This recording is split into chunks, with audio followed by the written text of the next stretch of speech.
परमात्मने नमः। बोलिए सच्चिदानंद भगवान की जय। ध्यान मूलम गुरुर्मूर्ति पूजा मूलम गुरुपदम मंत्र मूलम गुरुर्वाक्यम मोक्षं मूलम गुरुकृपा। अखंड मंडलाकारं व्याप्य येन चराचरं तत्पदं दर्शितं येन तस्मै श्री गुरुवे नमः। बोलिए भक्त और भगवान की जय। आज का बड़ा सुंदर प्रसंग है। संत तुलसी और संत कबीर दास जी के अनुसार किस मंत्र को श्रेष्ठ माना। संत तुलसी और संत कबीर ने किस मंत्र को श्रेष्ठ माना, ये आज का प्रसंग है। बहुत हम कम शब्दों में इस प्रसंग को पूरा करेंगे। आप लोग सत्संग में बने रहिए, आपका ज्यादा समय बर्बाद नहीं होगा, इसलिए हम बहुत कम शब्दों में प्रसंग को समाप्त कर रहे हैं। देखिए, हमारे भक्तिकालीन परम पूजनीय वंदनीय दोनों संत तुलसीदास जी और संत कबीरदास जी दोनों ने बताया कि श्रेष्ठ मंत्र कौन सा है। मंत्र का मतलब होता है विचार।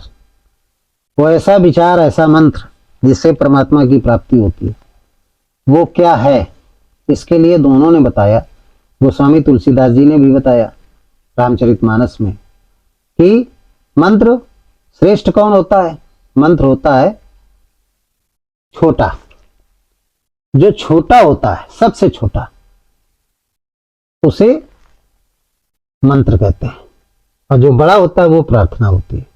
तो मंत्र बहुत छोटा होता है। मंत्र गोस्वामी जी ने लिखा है रामचरितमानस में, बहुत बढ़िया लिखा है, बताया है कि मंत्र परम लघु जा सुबस विधि हरिहर सुर सर्व महामत गजराज कहू बस अंकुश खर्व।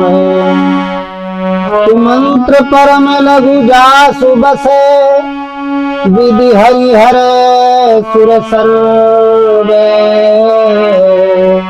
महामत गजराज कहू बस अंकुश खर्व। मंत्र परम लघु जास बस विधि हरिहर सुर सर्व महामत गजराज को बस कर अंकुश कर। गोस्वामी जी ने कहा मंत्र बहुत छोटा होता है, 2.5 अक्षर का होता है। किस तरीके से? और उसमें इतनी बड़ी ताकत होती है कि ब्रह्मा विष्णु महेश को, विधि हरिहर सुर सर्व, जितने सारे देवता हैं, ब्रह्मा विष्णु महेश, बड़ी से बड़ी शक्तियां संसार की, ब्रह्मांड की, सबको बस में कर सकता है, सबको बस में कर सकता है। उसी प्रकार से, जिस प्रकार से एक अंकुश होता है जो हथवाला लिए रहता है, हाथी को चलाने वाला लोहे का, और इतने विशाल जानवर हाथी को अपने बस में कर लेता है। तो अंकुश की तरीके मंत्र होता है छोटा, बड़ा नहीं होता है। बड़ा जो है मंत्र छोटा होता है, बड़ा जो है उसको प्रार्थना कहते हैं। मंत्र 2.5 अक्षर का ही होता है। मंत्र कितना होता है? 2.5 अक्षर का होता है। तो गोस्वामी जी ने भी लिखा है मंत्र के बारे में कि पोथी पढ़ जग हुआ और पंडित भया न कोय, 2.5 अक्षर प्रेम का और पढ़े तो पंडित होए। पोथी पढ़ जग मुआ और पंडित भया न कोय, 2.5 अक्षर प्रेम का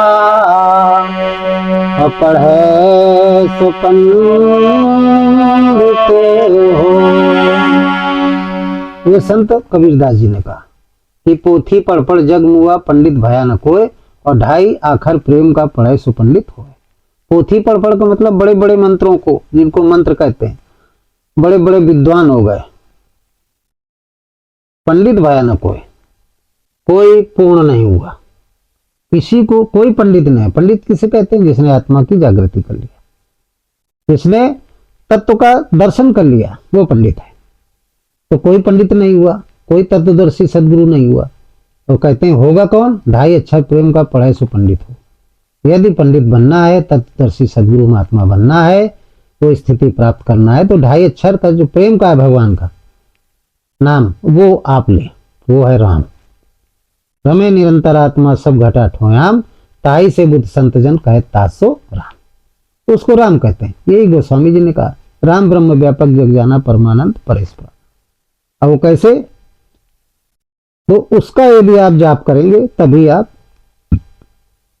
भगवान को प्राप्त कर सकते हैं। नाम निरूपण नाम यतन से सो प्रकट जी मोल रतन से। तो इसलिए संत तुलसी और संत कबीर दोनों ने किस मंत्र को श्रेष्ठ माना? राम नाम को।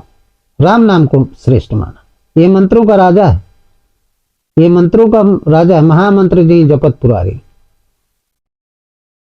ये भगवान शंकर इसी मंत्र का जाप किया करते थे। इसी मंत्र को भगवान शंकर, जितने भी शंकर स्वरूप सदगुरु है, वो शंकर स्वरूप सदगुरु कौन होते हैं? जो दूसरों के टेढ़े मनों को सीधा कर दे। टेढ़े मनों को सीधा करने की जिनमें क्षमता होती है, उन्हीं को शंकर कहते हैं। वो भी इसी राम नाम का ही जप करते थे।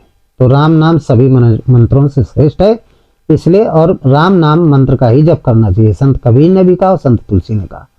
तो ये सब मंत्रों में श्रेष्ठ माना जाता है।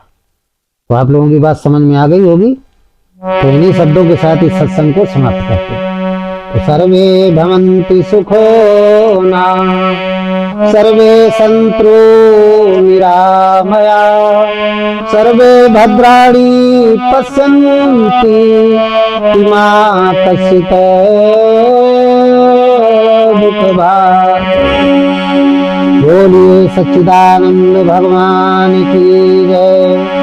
हृदय में स्थित परमात्मा राम की जय।